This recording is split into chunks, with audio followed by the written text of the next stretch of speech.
And now, your WAWV forecast first.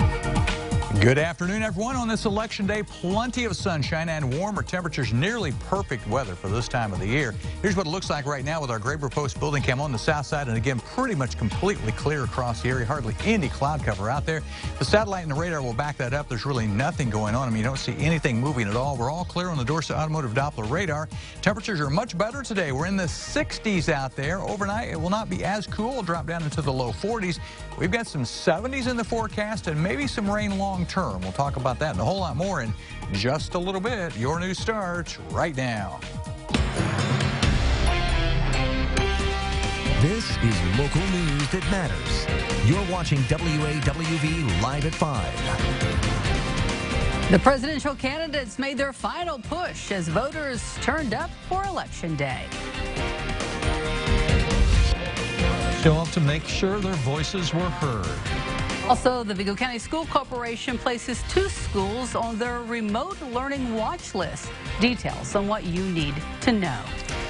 Good afternoon, everyone, on this election day, and thanks for watching. I'm Mike Tank. And I'm Dana Winkleplack. Well, after months of anticipation, today, the final day Americans can cast their ballots in 2020. We have reporters in local counties with the latest on the elections, but before that, all eyes are on the presidential election.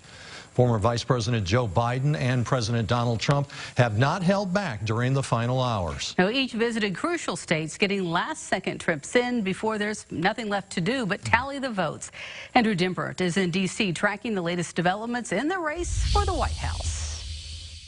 After a record more than 100 million early and mail-in voters cast their ballots, millions more now heading to the polls on Election Day. I would have swam across the lake of alligators to vote today. This isn't about one person or Joe Biden or Donald Trump. This is about America. A long, bitter battle between President Donald Trump and opponent former Vice President Joe Biden coming to a close. Biden still campaigning today in Pennsylvania. If you haven't gotten everybody out, get them out.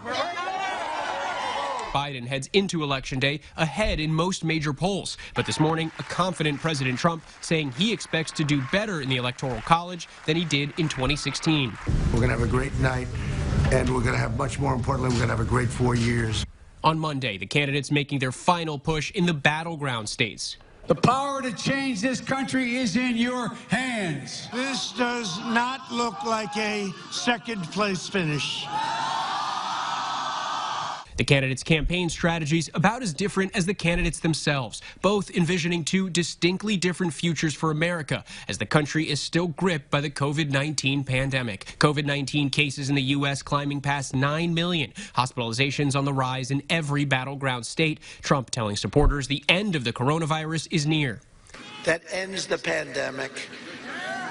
And it will end anyway. They hate it when I say we're rounding the corner. It's going to end anyway, but the vaccine will make it go a lot quicker. Biden, as he's done throughout the trail, hammering Trump for his handling of the virus. We're going to beat this virus. We're going to get it under control.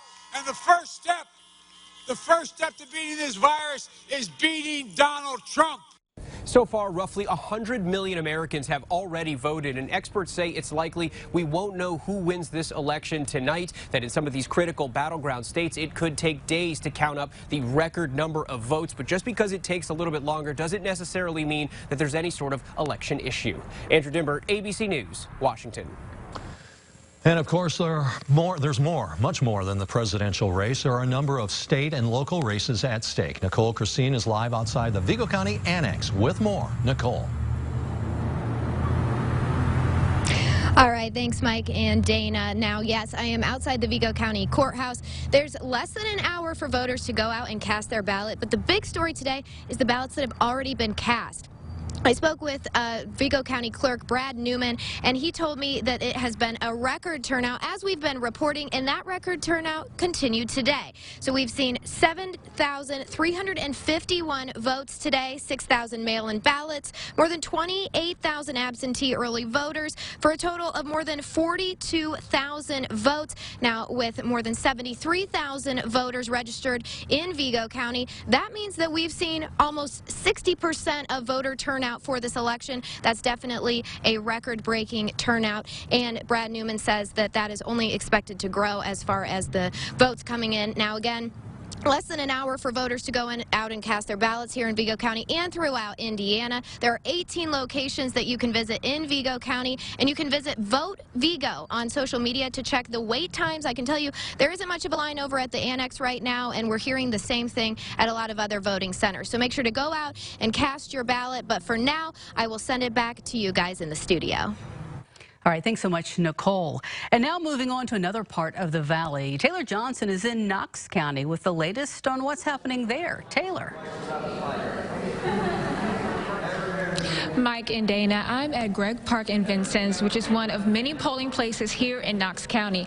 Now, just a few moments ago, I spoke with a poll worker who told me that it's been very busy here since they opened the doors at 6 a.m. and it's still been pretty steady. There are plenty of voters who are here right now casting their ballot. Now, I talked also to the clerk, and he told me that so far they've already seen double the turnout that they've seen in 2016. Now, also here in the polling place, there is a lot of safety going on here. You can see folks are wearing their masks. You see the poll workers over here, they have sanitizer and wipes, making sure that everyone has what they need to stay safe with the COVID pandemic going on at this time. Now, we're going to keep watch within the next hour as polls get ready to close, and we'll have another update soon. We're going to continue to keep you updated all evening. I'm going to send it back to you.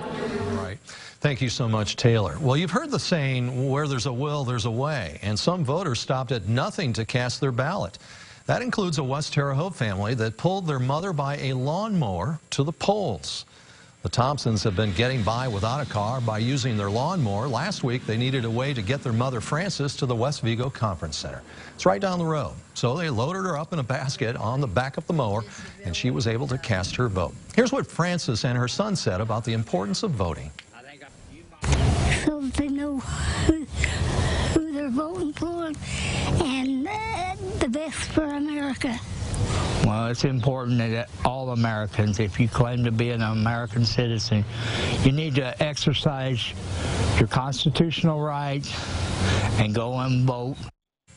Absolutely. Good to hear from her. The Thompsons say they've always voted together as a family. The presidential election has many eyes all across the country focused on Vigo County. As you may have heard, Vigo County has correctly selected the eventual president in every election since 1956. Think about that.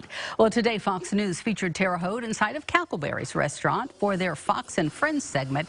Restaurant customers discussed their voting selections and talked about the state of the country. Owners of Cackleberry's believe that having national attention on Terre Haute will be very beneficial. We thought about it for a minute and said sure, and we thought it would bring attention to the city and the county and our business as well, and that it might encourage people to get out and do their civic duty and vote. And if Vigo County selects the eventual president of the 2020 election, it would make the 17th presidential election in a row the county has selected the president. A person has died after a wreck near the Vigo-Park County line. It happened this afternoon on US 41. The cause of the wreck remains under investigation, but Lieutenant Brian DeHart with the Vigo County Sheriff's Office says it was a head-on collision between a semi and a pickup truck. The victim's name has not yet been released. The semi-truck driver went to the hospital. Officials with the Vigo County School Corporation say 2 schools are now on a remote learning watch list. Those schools are Honey Creek Middle School and Terre Haute South. Lindsay Jackson joins us now from our newsroom with the latest. Lindsay. Yes, Mike, Vigo County school officials say their new remote learning watch list is being used to help parents, students, and teachers prepare for unforeseen circumstances like going back to fully remote learning. The district says COVID-19 cases and staff member quarantines have caused staffing concerns in addition to unrelated absences. Now, schools on that watch list are asking students to take home their materials every day just in case a school must go back to fully remote learning. The amount of time a school spends on the watch list or transitions back to remote learning will vary. School officials say schools will be placed on that list depending on their needs inside of the building. It's hard to wake up in the morning and I think feel like you're not sure what's coming in the next couple days. And so I think that's part of the purpose of this watch list, is to help our families, help our teachers see this coming a little bit. It's our hope that we'll be able to use this watch list language to just alert families and teachers in the future. When schools are placed on the remote learning watch list, parents will receive a message through the school corporation's SkyAlert Messenger. Back to you, Mike. All right, thank you so much, Lindsay. All right, beautiful day for voting or just being outside, Dana. Oh, it is gorgeous, and not to steal Jesse's thunder, but from what I understand, it's pretty gorgeous all across the country. Well, you know why that is, don't you? Why is that? It's Dana Day. It's your birthday. Well, Happy it's birthday. that as well, yes. Happy birthday. Well, thank you so much for that, Mike. I appreciate it. Hey, as we do go to break, here's a look at today's COVID-19 numbers.